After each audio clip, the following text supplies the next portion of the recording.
4, 3, 2. Hi, we're here with Don Johnson with the IT Corporation, and can you tell us what the IT Corporation does locally here? Well, IT Corporation is an environmental remediation firm, and we have a Sacramento Turk contract that has environmental cleanup here at Fort Ord. And why are you here at this Minority Business Conference today? Well, we were invited down by J.A. Jones and Marianne Parker, Parker Design.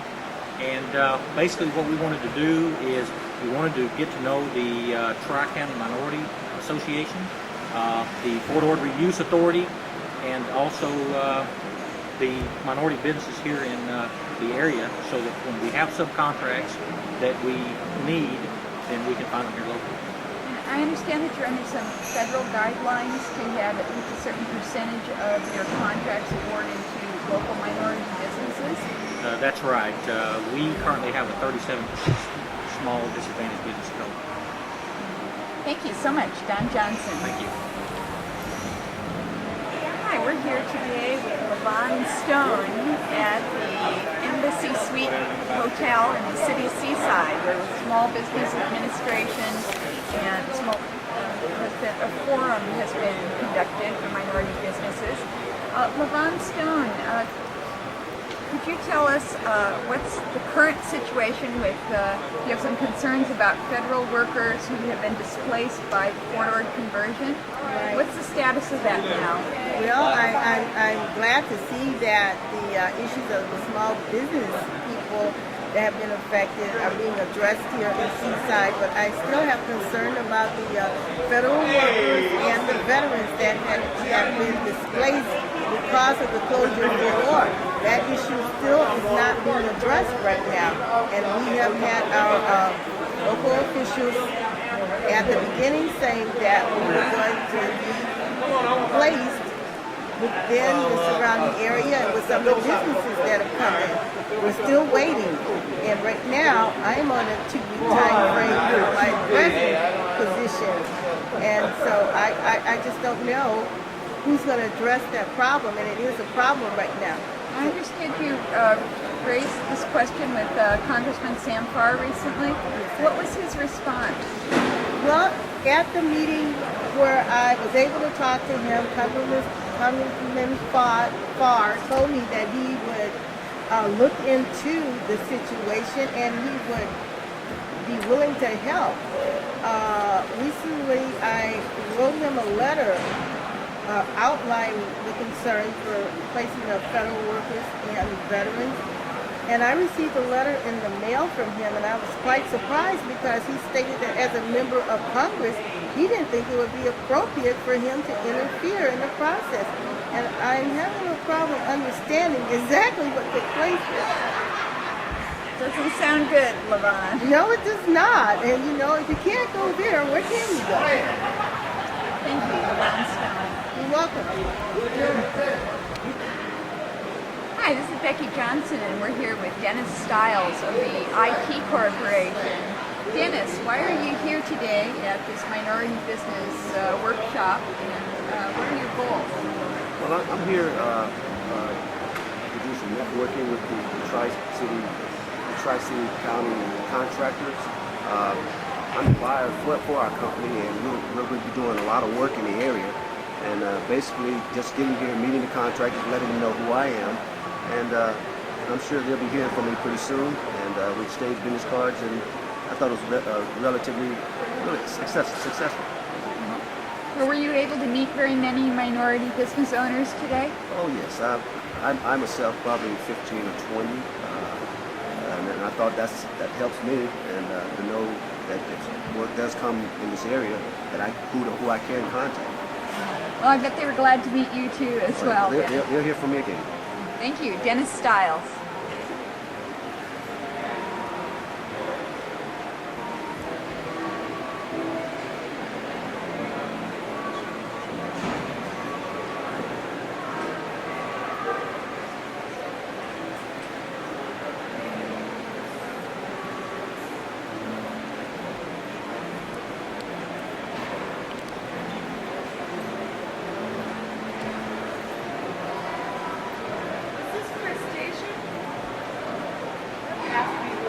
filming for your tickets. Are you filming for the That's where I found. So that's John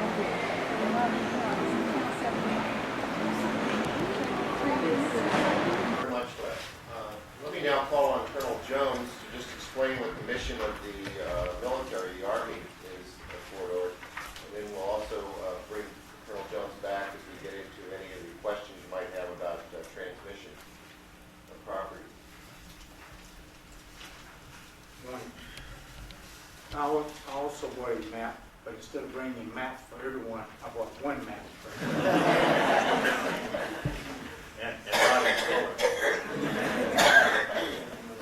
When the Army got the order to close Fort Ord, several actions the Army had to take to cause even to begin the transfer action. First, we had to realign Fort Lewis. Some of the units from the division, at that time, the division was supposed to have moved to Fort Lewis. So we had to restructure Fort Lewis to receive the new division. In the middle of moving the division from here to Fort Lewis, we got an order to deactivate the remainder of the units that did not move initially to Fort Lewis. In deactivating what was at that time 2 brigades and the support element for those brigades, the Army had to look at other locations to move equipment and to move people based on skills and based on the needs of the military at that time for receiving a large number of people in other units. We also had to, at that time, establish the Presidio of Monterey as a major installation. In the past, the Presidio was an annex of Fort Ord. To establish the Presidio as a major installation, we had to do a total build-up of the personnel, of the support element for the Presidio to establish that base as a major installation. They had no engineer support, they had no message support, they had no simple thing as printing support. And we had to establish all of that for the Presidio. In establish the Presidio, that brought on a need for housing and support element for that housing. That is where, when the Army looked at Fort Ord, looked at the housing there at Fort Ord, looked at the number of military folk that were already staying at Fort Ord, that were associated with the Presidio, and decided that we could use an annex that was already established, where the military was already living, and call that out. And that the Army executed an order to establish an annex at Fort Ord for about 740 acres. That annex includes about 1,600 housing, the PX commissary complex, a library, a chapel, a youth center and a community center, and about 3 buildings that will be converted to office space. Anyone who knows space in just those numbers know that there is no room for expansion for the military there at Fort Ord. When we say Army, the military there also includes the Coast Guard and the Navy and the Air Force. And we have a total of about 12,000 military families remaining there at Fort Ord.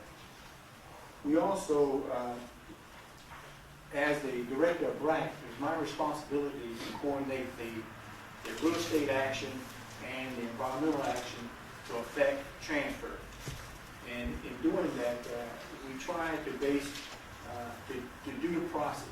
First, I have to tell you, it is a very constant process, and I have to give Congressman McQuarrie kudos there, because he has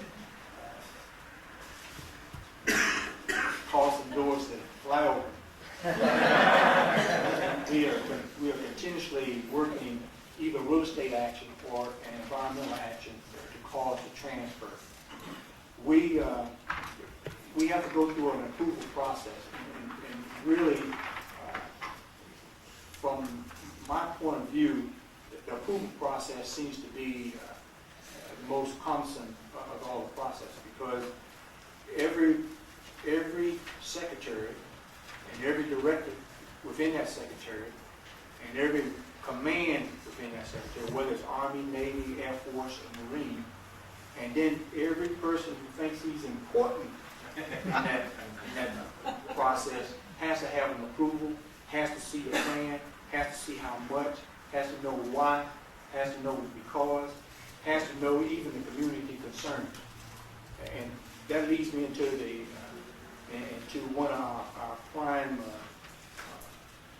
action is that every step of the way we try to have community involvement, whether it's through fora, whether it's through we have an organization called the RAP, whether it's through a individual, and we have done that, even in the UXO cleanup, individuals have come on the post and designated areas, and it's, old timer coming on the base that we used to throw hand grenades at this area. We'll stop what we're doing and go and check that area out. So it's not just organizational, that we do try to incorporate community ideas, individual ideas and thought within the process. We try to publicize what we are doing in a various number of ways. First, we have weekly meetings with the Army, with the Navy Postgraduate School, and on call. And we're basically, the weekly meetings are to tell what we are doing at the time. We have monthly meetings with the Sacramento Corps of Engineers, who act as the real estate agency for the Army, and to let us know where they are in the process for the transfer of certain properties. The property transfers are prioritized by the FORA organization and given to the Army to execute. We also have a quarterly meeting here at the, so far it has been here at the Presidio, with the DA folk, the MACOM folk, with the Major Command in the Army, and the commands that affect the parcel processes that we're trying to transfer at the moment. For instance, in the telephone, we call the communications command. In the water or utilities arena, we would call the public works command to come out here to give them an idea of where we're going and how to get there. And then on call, we have a community meeting. And today is an example. On call, we have community meetings to let the community know where the Army is in the process. And we were talking about endangered species on photo a few minutes ago. And it seems like the local stakeholders, for the most part, have become endangered species, because some of us have fallen through the cracks, and nobody seems to be overly concerned about that. That should be a big concern. There have been a lot of jobs made available out there. There have been a lot of people that have been brought into the area to work those jobs without consulting the local communities about their needs in that area.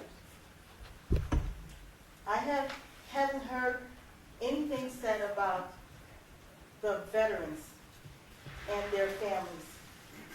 I'm not talking about just disabled Vietnam veterans, period, and their families in this process and how they're to live and survive.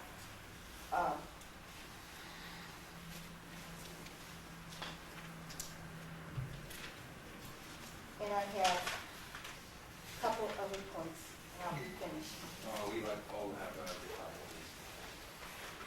Just a couple other points.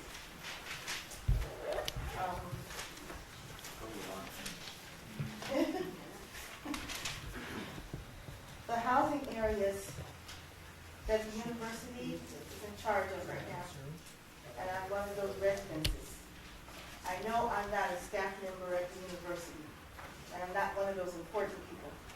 but some of us are having a very hard time getting to the people we need to talk to about upkeep and things that need to be done in those housing areas and space. We don't have anybody to go to with those concerns. My next door neighbor ran to me in tears one day. Her water had broken or something in her house, was flooded. And she said, what do I do? She's an Asian lady. She said, what do I do? I called, they told me I have to pay. I have to pay for it. She said, I don't have money to pay for that. She said, what do I do? I'm standing here now, I have her and some of the others of us that would like for somebody to look into this without the threat of being evicted. We're paying the rent. There needs to be upkeep.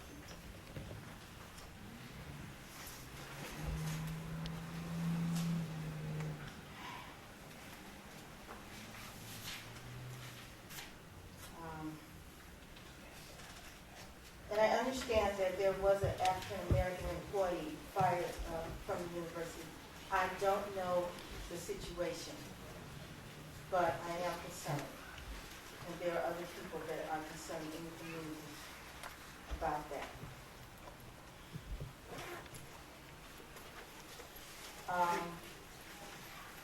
A plan should have been in effect, but it wasn't, and we realized that. We're not breaking over old codes and all that kind of stuff. We just want you to be aware that since there was not a plan in effect around this closing base that addressed the need for continued employment of those people that were on corridor and the businesses that were affected in the community, that there was nothing to deal with the reemployment and the educational opportunities for people that would have their income vastly affected by this process. And that need is still there, it's existing right now.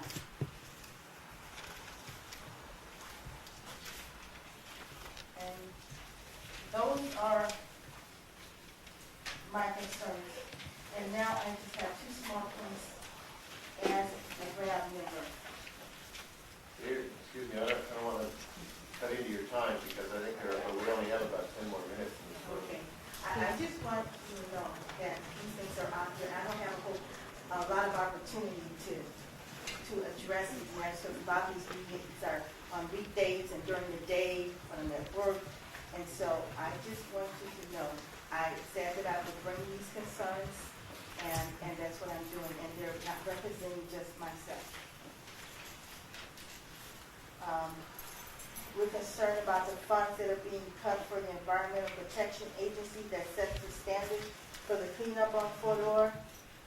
And this is a monitoring agency that knows what is needed to make it safe for us and our kids. And we're really concerned about that.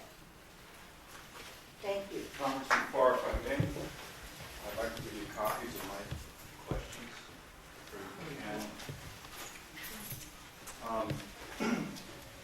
I wanted to take the opportunity to introduce myself. I'm Curt Gandy. I'm the director of the Fort Toxics Project. Just before you get started, I'm sorry. is anybody going to address any of those concerns that I have? Any of them? Or would there be another time? I would like some feedback, please. And if this is not an ample opportunity for that, I would like to know who would address it and when. Mrs. Stone, I'll try to address them quickly. We've been working with you in our office as you were an employee at Fort Ord, and when we closed the civilian employee, and then Fort Ord closed down for one of the displaced workers. Yes, I still am. And now you have but you're running the housing from CSU because we don't have any Fort Ord housing. Yes, I am. The housing issue is an issue with CSU, and B, they own the housing, and they rented it out to define the community was pointed out, and I think that the issue of maintenance, we could talk to David Salazar about that. The issue on the cleanup, the jobs, as you know, the University of California entered into a federal program where workers were trained to cleanup, the environmental cleanup at Fort Ord, and were given certificates that they needed in order to get the work. What workers? Because I was not aware of that.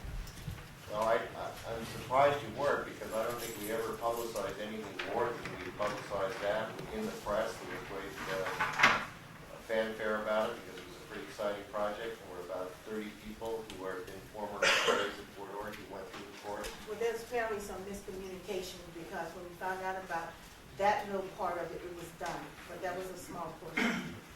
Preston Park housing that you talked about was, while the Army still had control and there was a lot of civilians who had been at Fort Ord, there was a need to filling that. They allowed temporarily for people to occupy those houses. They were told that remember they came in from the private sector rentals around the community to occupy the federal housing there for a time certain because that federal housing was available. It was available for just a short period of time. But the reason people made the move is because the rents were more attractive. But they knew when they moved in, the day they were going to have to move out. The reason they had to move out was because the Army did not want to take the responsibility or the liability for having to maintain housing that they were essentially abandoning. And that was We were told 1997 was the day that people were expecting not to even look at vacating. We were told that we would not have to worry about any time in the near future of having to vacate that property. And people felt really good about that because we had the word of our leadership. We had the word of the people that told us that this was an opportunity for us. I'm explaining what happened there. We've been working with people that were displaced, and most of them, like yourselves, have had to find other housing. The DFAS jobs that stands for the Department of Finance and Accounting Service. It's a national federal program, and it is being downsized into regional offices. And as you know, as a federal employee, the riffing process is very unions and the federal program, and it is being downsized into regional offices. And as you know, as a federal employee, the riffing process is very unions and the Federal Employees Union and the management have a particular rehire practice that allows people who have been in that career to apply for the jobs at Fort Ord. They can apply first. So with people with that background, I worked with DFAS, and I personally and myself and some co-workers went over to look at the process on there at this point. we'd be glad in our office to look into that for you. Friends out, you mentioned your visitation to the local jails. Friends Outside has just petitioned the county to get a building at Fort Ord. They work with families of prisoners and work with the readjustment of prisoners into the community of former inmates. And that seems to be an organization that has tremendous community support, and I hope they're able to find a property at Fort Ord to have a center there. The personnel issues, I'd be glad to work with you as casework in my office. Could you tell me, Jim, because I have a very hard time getting in touch with people after they tell me things at meetings, and then when it's time to deliver, they're nowhere around. Well, I'll be glad to say after this meeting, we can sit with you and All right. casework. Thank you. Curt, excuse me, please. I just want to make one quick question here. My name is Gerard Feliciano. I'm the ad hoc chairman for the Tri-County Minority Business Association. And my question is to all the members here, Congressman Farr. As a result of the military downsizing at Fort Ord, $50 million a month has been lost in payroll, which has affected the community significantly. I would like to know what you see CSUMB and all other organizations at the fort have been doing to develop rehabilitation construction contracts and employment opportunities for local minority business enterprises to stimulate growth and development of the Tri-County area that meets the federal contract compliance guidelines.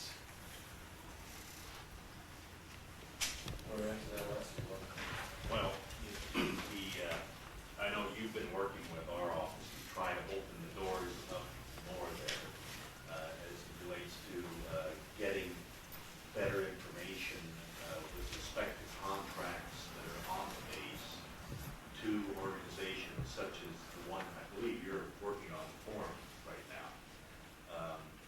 And I think that's a real critical move, and the only thing I can say is that we are committed to funneling information as we develop ties to CSU and DUC and others on the base to your organization and other local companies so they can make proposals on jobs, because I know there have been in the past some jobs that have been out there that we didn't know anything about.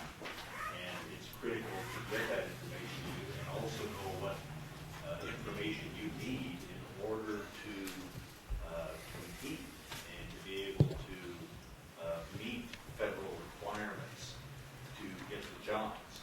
So as far as I'm concerned, that's an effort that we are committed to as the Fort Ord Reeves Authority with the help of PEA to make that happen. And that's why we were getting the database of all the contractors in the county, so that, and minority contractors, disadvantaged contractors, so we can contact them about those opportunities. As it relates to the universities, I can't speak for them because they have state requirements that in some cases can't be necessarily affected by our local preference code that was adopted by the Fort Ord Reeves Authority, and which we intend to use for our own contracts, and we know a number of other agencies will use. The state has more rigorous problems sometimes in terms of that, and David would have to speak to that, or UC. I don't think UC's had that issue with that, but CSU has. But we're really committed to that, and I'm working with CSUMB and others to make sure that all the key players are committed as well to doing that. Well, I would like to see CSUMB and UC do more than what they've been doing in relation to what Florida has already committed themselves to do, and be consistent with the bidder requirements to allow minority business enterprises to phase into the construction contracts effectively, swiftly, and allow our community, local businessmen an opportunity to enter the mainstream and keep a balance on the economic development level in our community. You have a workshop coming up. We have a workshop, and that's another area that I wanted to address to the university. Why hasn't the university put a workshop together, an education and training development workshop, to apprise the local contractors and small businesses to help us meet those guidelines that you're committed to in your utilization plans in construction contracts at the university? That's a very good suggestion. What I think, frankly, there's been a lot more opportunity for local construction post-closure than before, because as you know, when the military would go out for bid, they go nationally for bid, and there are firms around this country that have specialized in bidding on military contracts, and most of those firms, I don't know any of them that were here, so all of the work that went on at Fort Ord prior to closure was essentially grabbed by firms outside of this region. We have put a big emphasis on trying to bring knowledge to firms. They still have to compete on an equal basis. The point is, some firms are going to need training on how to do that. And we've been able to bring some of those courses. For example, the cleanup process was done right at Fort Ord, where we train people here locally to get hired rather than bringing in people that already had certificates from other areas. And I think your point's well taken, that we need to continue to emphasize that. And, is there anything we could do as the Tri-County Minority Business Association to help you achieve those goals and those guidelines? I would like to extend my offering for my organization to work closely with you and to meet with you to discuss implementing. Well, this is a collaborative effort. You're working under federal contracts which come under federal law. You're working under state contracts which come under the University of California and CSU under state law. And you're working with local contracts that come under boards of supervisors or city councils when they have property. And essentially, those are the contracts that FORA, as a local entity, would have to go by. So there are all different types. Really, it is confusing. It's a different beast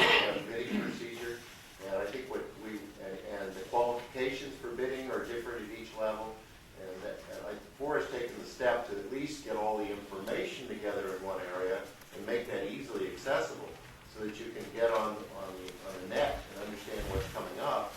And as you begin seeing the bidding qualifications, you begin to see whether you fit or don't fit, and that's where I think we need to address it. If there are a lot of areas where people don't fit, then we ought to be able to upgrade those skills or upgrade the knowledge about how you get that. Remember, some of them require bonding requirements. We can't waive those and things like that. But there are things we can do.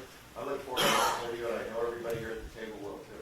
Well, I appreciate it. Yeah, just real quick, we're meeting with the local business builders exchange next week. I can't remember what day because of the packed calendar, but I think it's about midweek. So we are working actively in that area, and obviously with the position that CSU helped fund at Fora to actually do that outreach and work collaboratively with getting those things accomplished. Well, I would like to invite you to our organizational meetings so that you can work with us in addition to the builders exchanges. We're right there in Fort Ord, and we can save you a lot of time and energy. I'd just like to add one thing to what Mr. Feliciano has said here. I'm also a local contractor, and I noticed on your Fort Ord update, Congressman, that you, as far as hosted a construction summit to address the issue of local jobs, keeping federal and state conversion money in the local economy, providing opportunities for local contractors, businesses, and workers. Yet, actually, maybe I should be addressing this to the chancellor. I go down there to bid jobs, and I see trailers. Now, this is from the fall of 1994. Well, the bottom line is the university is employing. Who university, sir? Pardon me. I'm not building in Fort Ord. I know you don't have a hammer on you, sir. I don't see a hammer on you. I know that. But my point is that whatever institution it is, okay, it's state, and I see trailers, large construction trailers from Oregon. I mean, that is not the local economy. And that is the problem that not only am I facing, but the minority contractors are facing, that the small business people are facing throughout the 3 counties. And something needs to be done, but it doesn't need to be done next year. It needs to be done now. One of the bids for the massive cleanup was won by a San Francisco-based firm. The subs from that firm, in order to win that bid, each of the bidders had to ensure that they would sub it out to locals. And you'll find that maybe the trailers from Oregon, but the workers are from here, and they're not. Well, they weren't, sir. They were not, actually. No, Feliciano, I'd be happy to meet with you in Dundee, but after Morbidary. Okay. I'm with the University Council. Thank you. If I may. Oh, sorry. I work with this gentleman, so, and these are all issues that I believe that need to be addressed, and I'm involved in the majority of everything that you've heard mentioned here at some level. What I wanted to focus on was the sexy issue, unexploded ordnance. I introduced myself. My name is Curt Gandy. I'm the chair of the Ordnance and Explosive Waste Committee for the Restoration Advisory Board. I'm the co-chair of the Restoration Advisory Board with Gail Youngblood.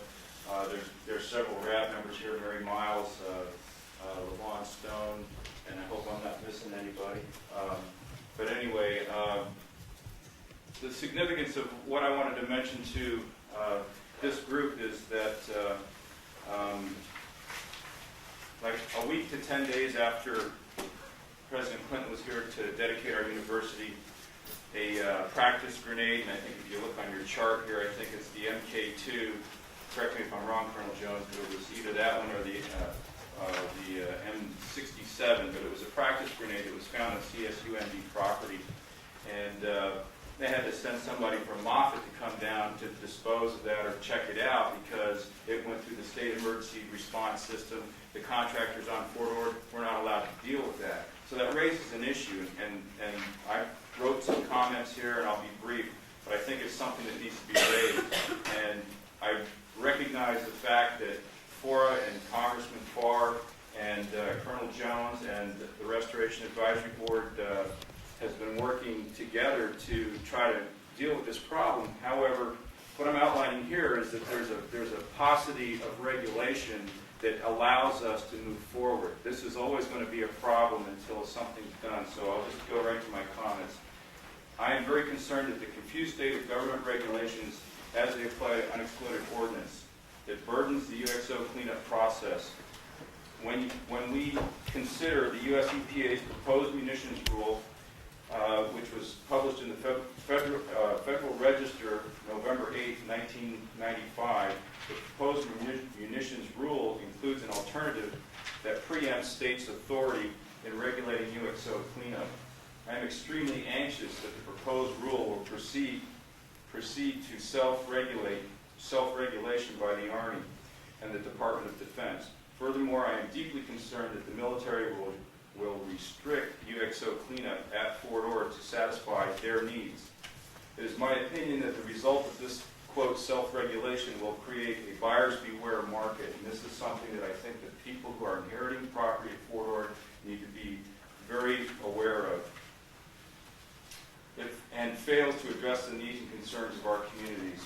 What the Army is trying to justify is that all decisions regarding UXO cleanup be made by them. However, there are many opinions to the contrary, some of which have been presented in documents by the United States Environmental Protection Agency referring specifically to Fort Ord. The Department of Defense Inspector General's report of November 22, 1994 specifically outlines problematic issues and says that the state should have the authority to participate in regulation of unexploded ordnance. And the state of California maintains it has the authority to regulate UXO cleanup under preemptive precedents established by the EPA. I participated in the Military Munitions Waste Working Group of the Western Governors Association, and I recognize some people that were there, also Laura Lee Martin and Dr. Gill, and we've had a lot of talks about this within the group, a very large group across the United States. And I recall a report in which the working group's conclusions was, quote, UXO cleanup is hindered by a lack of rules. This problem is festering in Fort Ord. It threatens the useful conversion of this closing military base.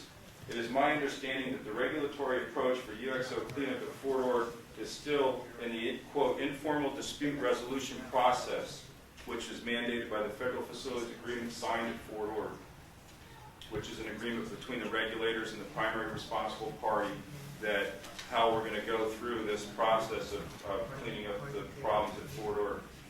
And has been for approximately a year and a half in the informal dispute resolution process. And I might mention also that it's now in the Department of Justice because it could be a constitutional issue over states' rights. My question is, what action, I jumped a paragraph here. I recall a congressional hearing held by Representatives George Miller and Sam Farr on May 2nd, 1994 at the Seaside City Hall. It was an oversight hearing before the Committee of Natural Resources titled Managing Unexploded Ordnance on Federal Lands. My question is, what action has Congressman Farr taken in response to that hearing that will address the issues I've just raised? And my second question is also more specifically, I ask, does Congressman Farr support the Department of Defense's plan to preempt states' authority to regulate UXO cleanups? And I respectfully submit those questions to you. Thank you, Kurt. As you pointed out, we did have the first hearing that's ever been held on cleanup at Fort Ord, and I'm on that committee. George Miller was there, and chair and staff took down comments from the testimony that was delivered. We've taken those back to Washington and lined them up against the existing law and trying to figure out where we need to change federal law. That's all we could do.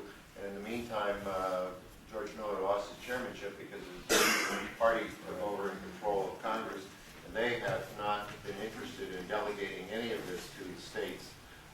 And as states, I think you'll see very strong, even among Congress, a desire that the responsibility for ordinances is going to remain at the federal level and not be delegated to the states. As you know, even to be a private contractor with the military to clean up ordinances, as a civilian, you have had to gone through the Indian Head training. I mean, they won't hire you if you don't have a certificate from them. So it's been a very strictly controlled process by the federal government. I think the issue is well taken if you indeed believe that the process is failing to do, clean is clean. We've got to clean it up, whether it's the beaches or whether it's the unexploded ordinances or whether it's underground plume or whether it's the lead-based paints in the houses.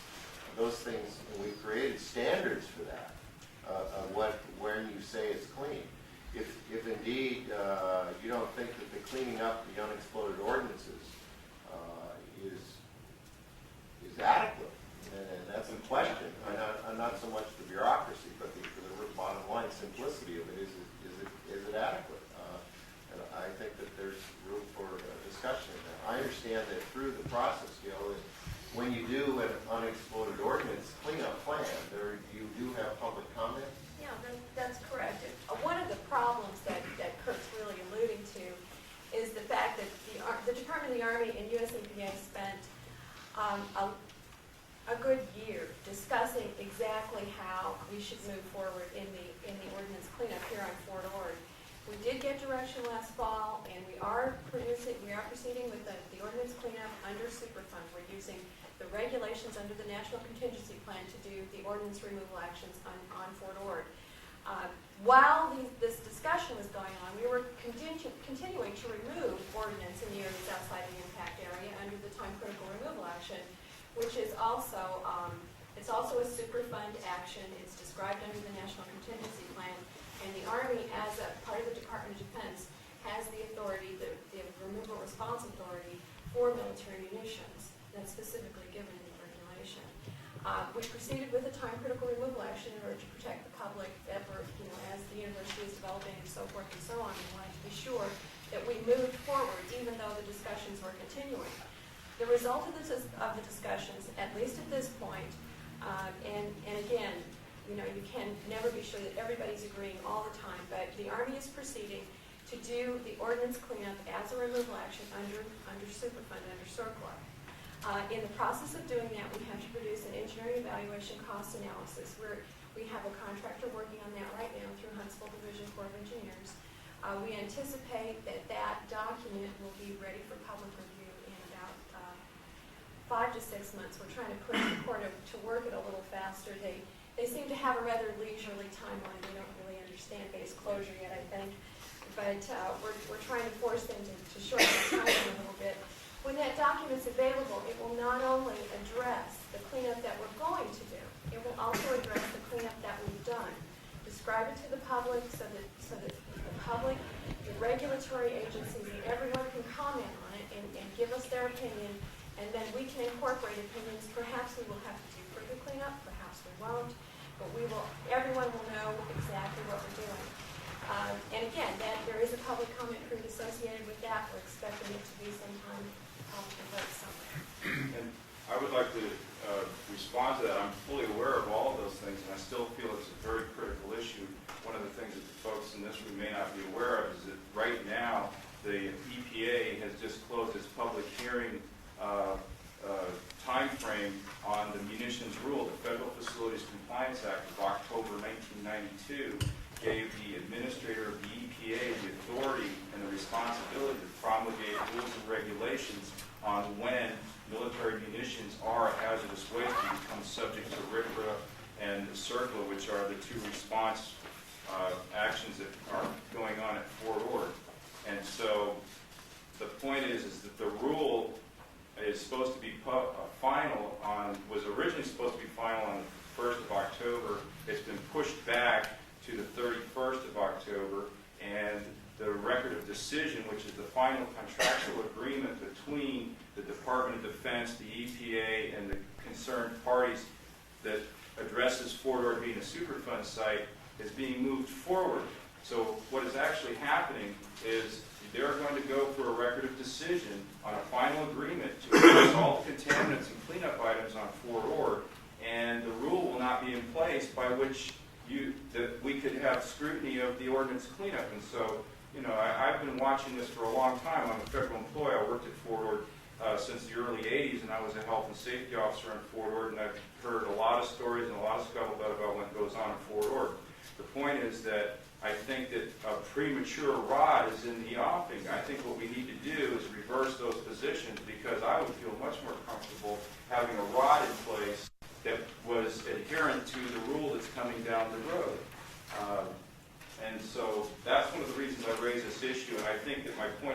well taken. The Army is doing interim actions to clean up unexploded ordnance, but there's no final remedy in place. This is a concern of the state regulators. It's a concern of mine as a citizen and a taxpayer of the state of California and a taxpayer of the United States of America. I'm concerned that my tax dollars are not doing what I want them to do, which is remove the unexploded ordnance, and I want to know what's going on. I'll tell you what's going on. Congress hasn't funded EPA, so your tax dollars aren't even being spent. Right. Okay. Well, I thank you for the opportunity to present my...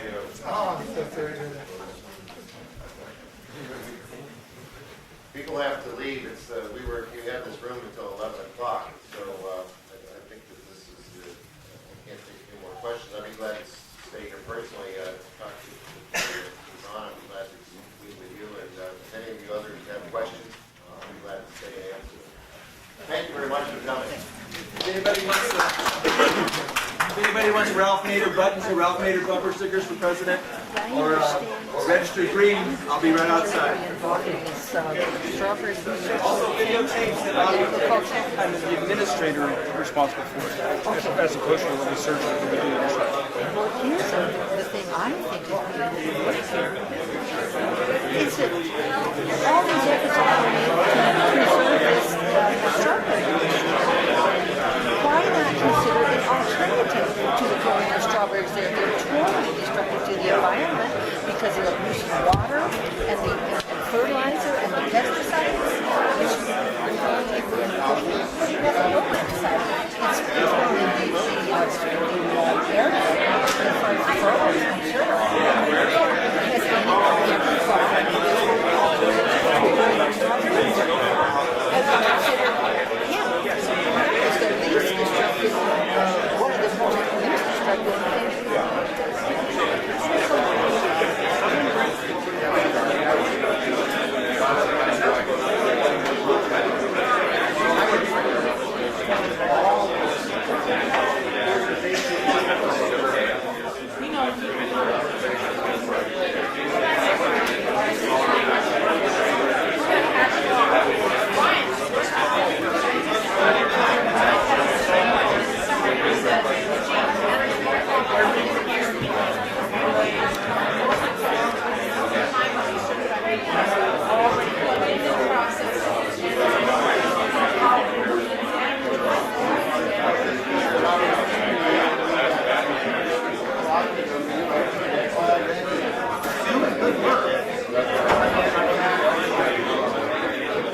Right.